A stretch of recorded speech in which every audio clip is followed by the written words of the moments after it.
तर आता आपण मुंज करतो बघा. हम्म. तर ते मुंज केल्यानंतर 14 दिवसाच्या आत जर ते पोरग वारलं काही कारणांमुळे, जर तो मेला तर त्याचा मुंजाभूत तयार होतो आणि त्याची अद्रित्य इच्छा असते ना ती त्याला पूर्ण करायची असते. मोस्ट ऑफ द थिंग म्हणजे मॅरेजच. ओके. मग त्याला तो आपल्या कुठल्या तरी हे असतात ना वंशजला तो धरतो आणि त्यांना पिडतो की मला लग्न करून द्या, लग्न करून द्या, लग्न करून द्या. आणि जोपर्यंत ते करून देत नाहीत तोपर्यंत तो त्यांच्या मागा असतोच.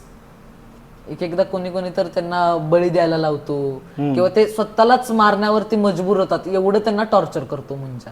एवढं खतरनाक लेवलचा भूत आहे मुंजा. म्हणजे जर तुम्ही तो समोर बसलाय आणि तुम्ही हनुमान चालीसा म्हणायला चालू केली तो जाणार नाही. तुमच्या सोबत हनुमान चालीसा म्हणणार का? कारण तो ब्राह्मण आहे म्हणून. आपण मगाचपासून भूतांबद्दल बोलतोय तर मात्र पण तसा मी नास्तिकच आहे. जसं मी देवाला मानत नाही तसं मी